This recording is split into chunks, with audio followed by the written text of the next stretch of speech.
I'd like to start by saying thank you, Christine, the morning mechanic, for putting this together.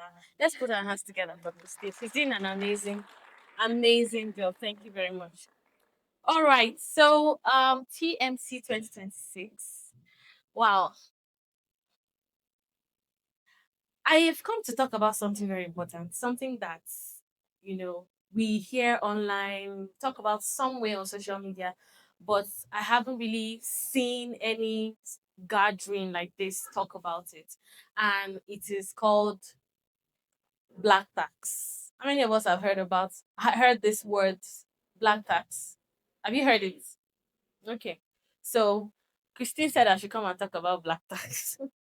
Right? How do we navigate this concept of black tax, especially as couples, as people that are married or intending to get married, because it's a thing in Africa, especially.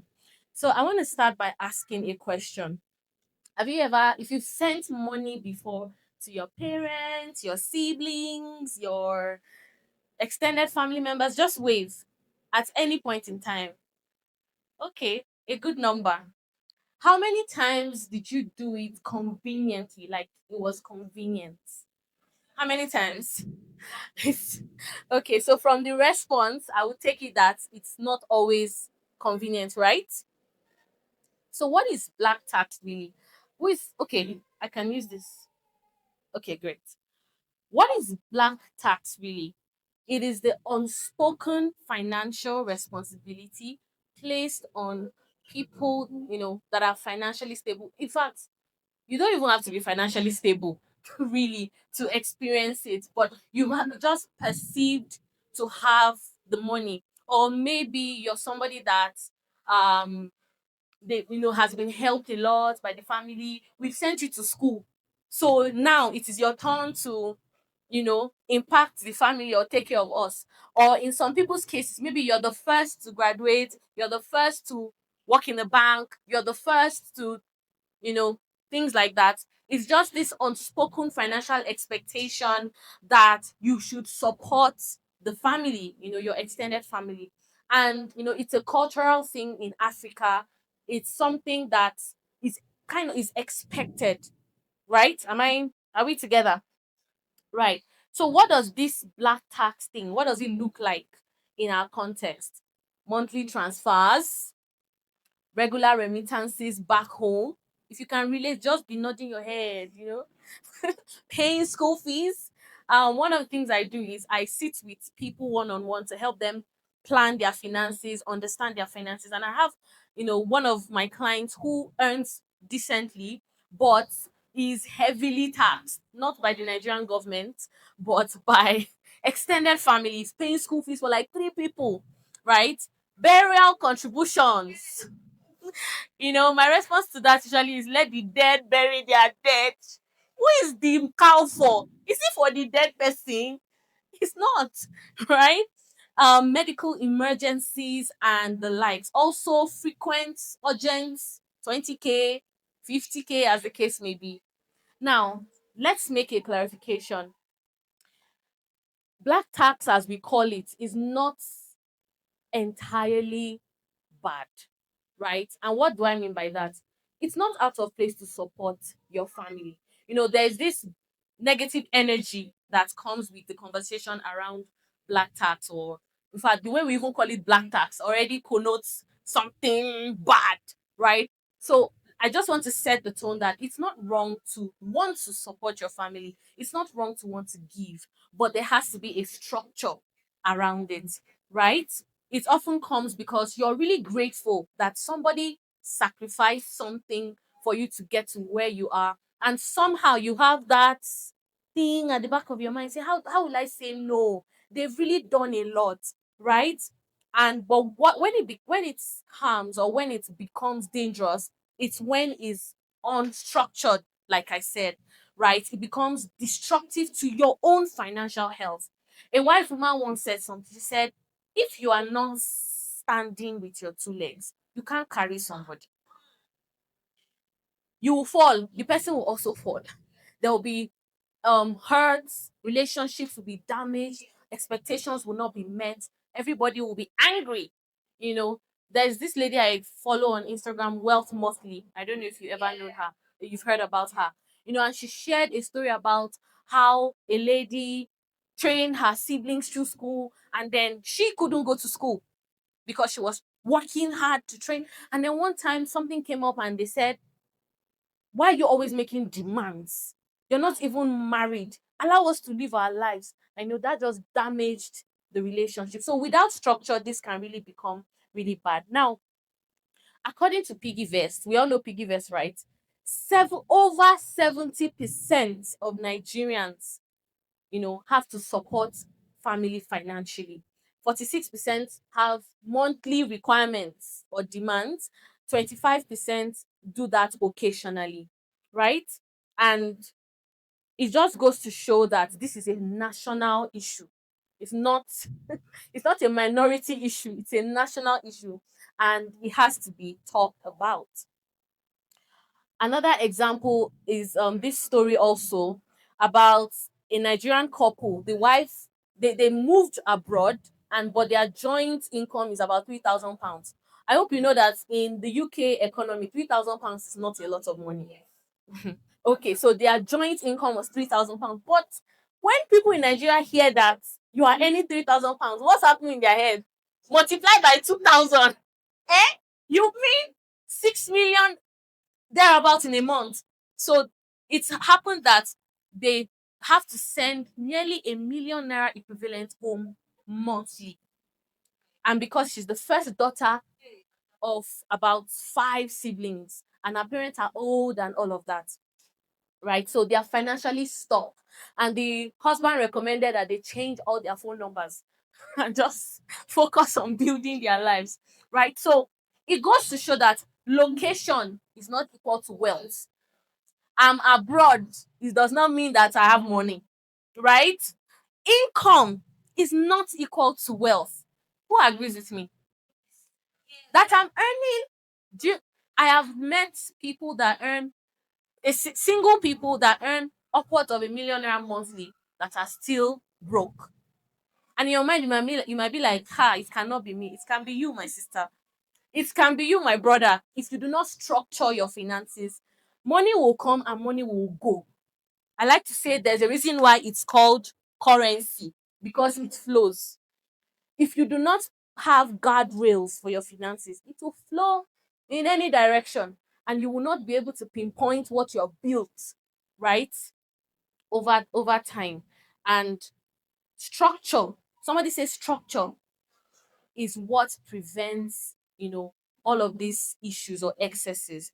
So structure is not geography, not income level, determines whether you build wealth or not. I've read stories of people who earned average income, but they built they've built wealth. They've secured even their children's future from the little that they were earning. And I've met people that earn millions, but they don't have anything to show for it. Right. So if you do not manage things like black tax, which we've defined as un, unspoken financial expectations from different quarters, what can happen? Investment will be delayed because, oh, I have to send to uncle and my siblings and my cousins and my aunties. Assets, investing in assets will be postponed. Your wealth will never compound, right?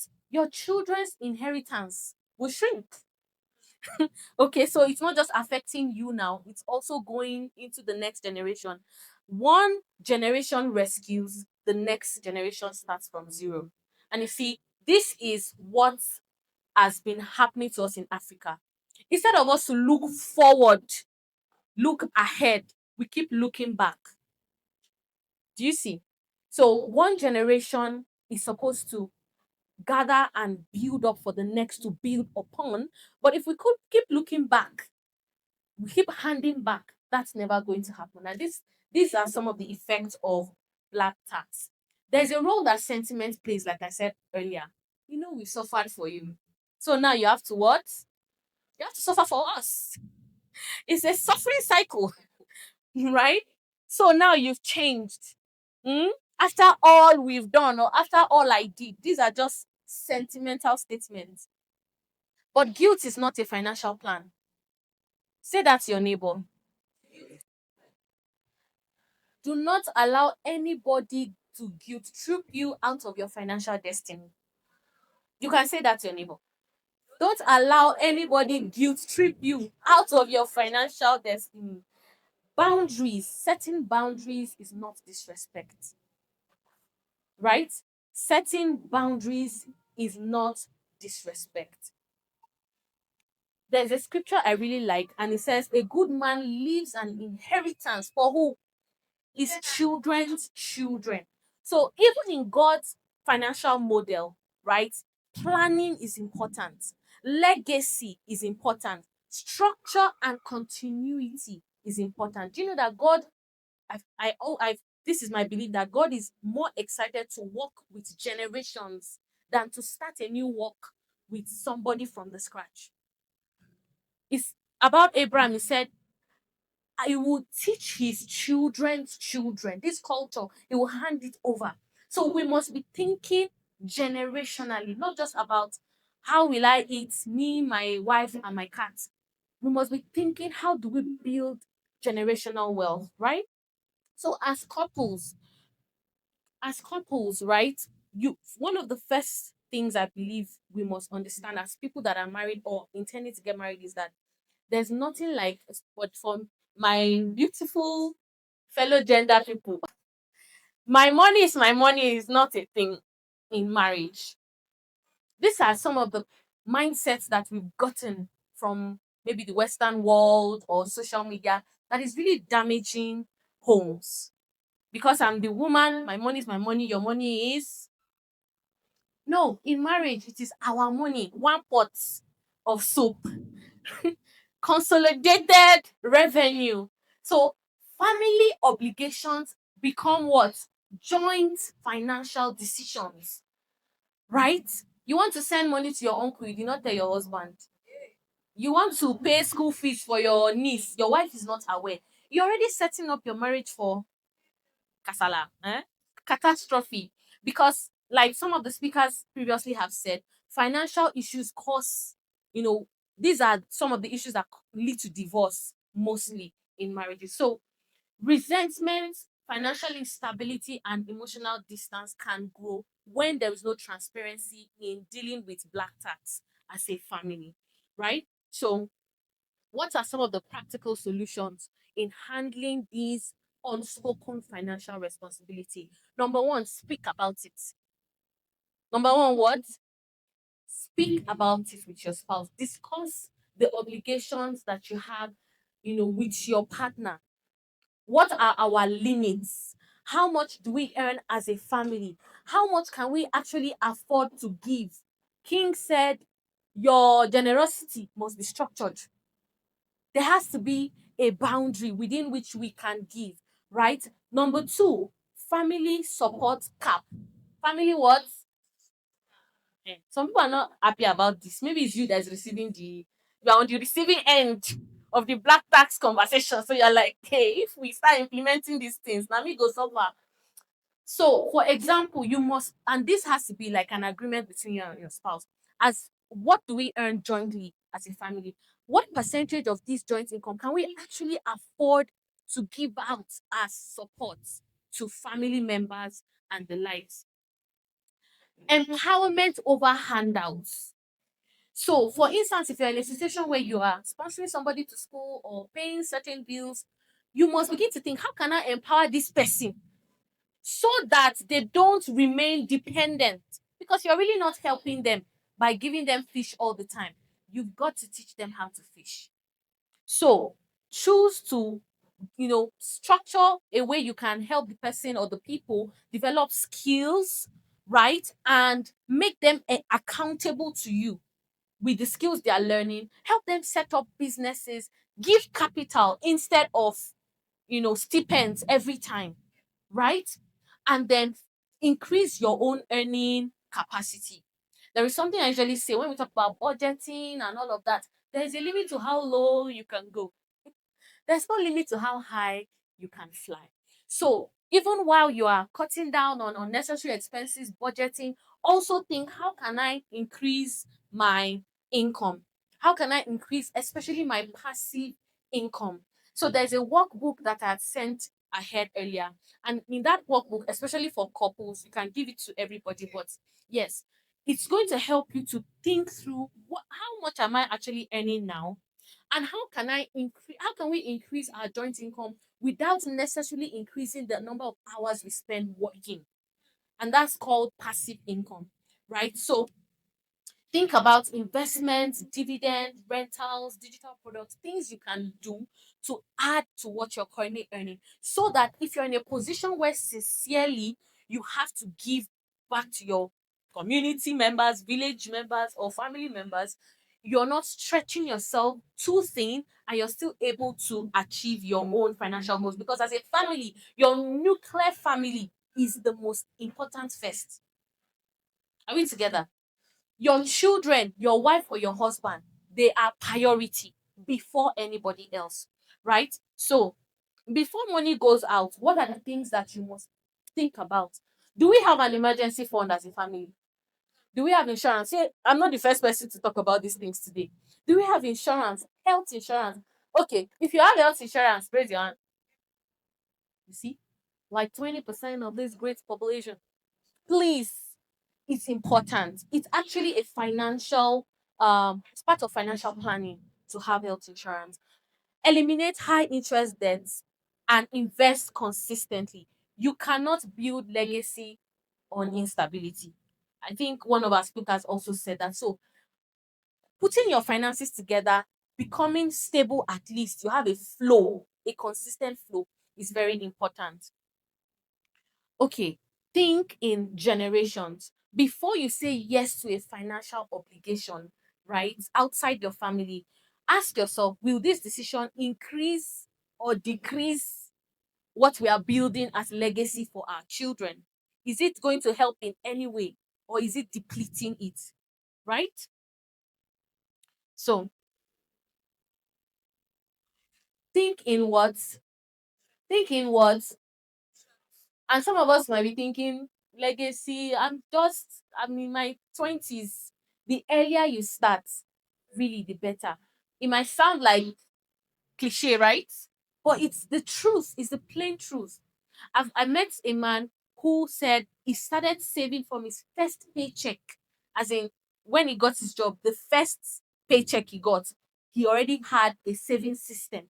And he wasn't investing in everything anybody told him to invest in. He chose three categories of investment. He had his mutual fund, he was investing in stock options and real estate. Chikena.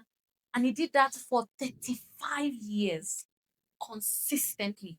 Nothing exciting, very boring jargons, but every month, every month, every month. And guess what? He's in his 60s, he's retired, he has houses abroad, his children are abroad. He comes to Nigeria whenever he likes. He goes around the world. When he likes, he consults. If he doesn't like, he sits in his house. He's doing missions. He's enjoying his life. Why? Discipline, consistency. I'm not comparing myself with anybody. I'm running my race. Let everybody run their race. If you ask me for money and I say I don't have and you get angry, it's your business. All of us will stand in the presence of God, the judge of all, and judge us all.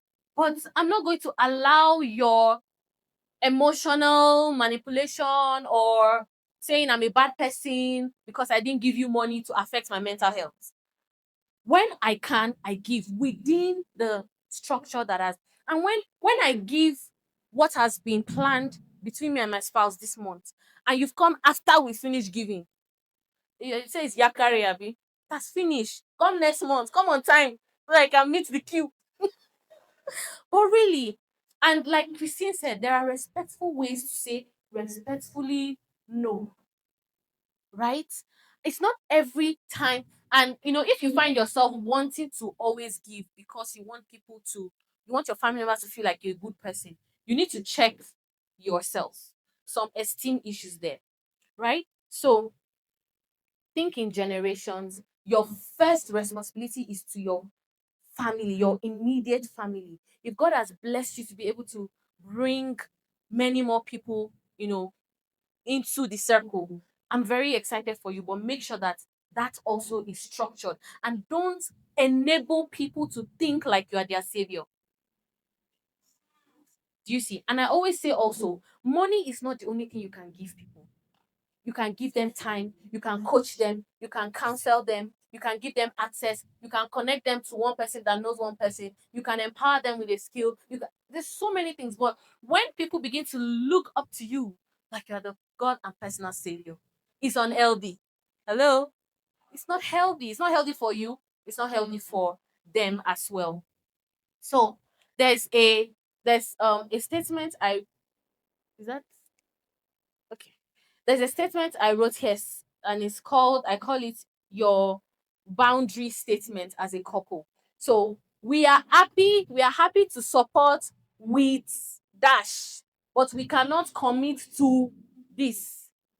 Do you understand? So when you have those unspoken financial or financial commitments that come to you from whatever quarters they are coming, agree amongst yourself what you can actually support with and what you cannot go beyond, and communicate that with these people. Say it calmly, with confidence and respectfully.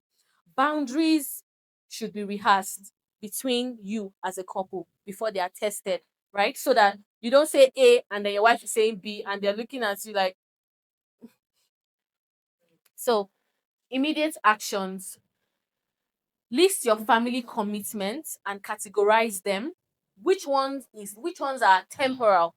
Okay, we're just doing this for now to support this person. Which ones are permanent? They've come to stay for a good, reasonable period of time.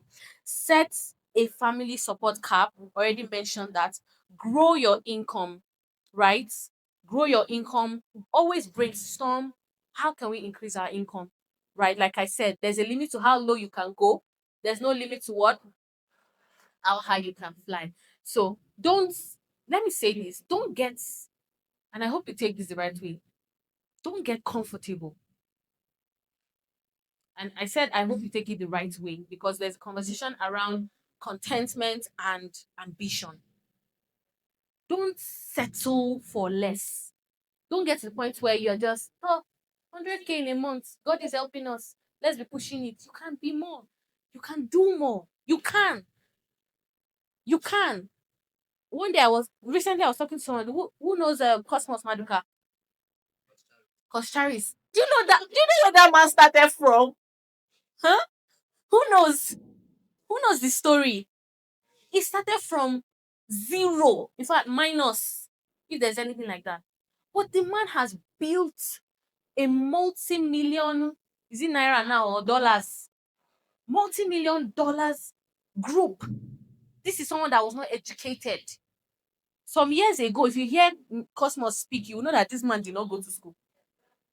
So you can't have gone to school, you have a secondary school education, university education, and then you're just happy to just be where you are. No, stretch. Let something inside you stretch. Capacity is there. Bring it out. Do you see? Okay. The way people are looking at me like, oh Lord, help us. So, and then grow your income, strengthen your passive income. Like one of our speakers also said, whatever you're doing now, strengthen it, let it have roots. Do you understand? And then before you begin to branch out, because if you're standing on one leg on one income and then you're trying to start another thing and then you're starting another thing, everything is going to collapse, right? So strengthen what you have, build on it. And with that, okay, I'm happy to support conversations around building your financial structure as a family, even as individuals or as people that are intending to get married. We can have these conversations, and I'm really happy that the money mechanic is, facilitating these kind of conversations. Thank you so much. I hope that you've gotten some value from this session, and build cheers to building generational wealth with structure. Thank you.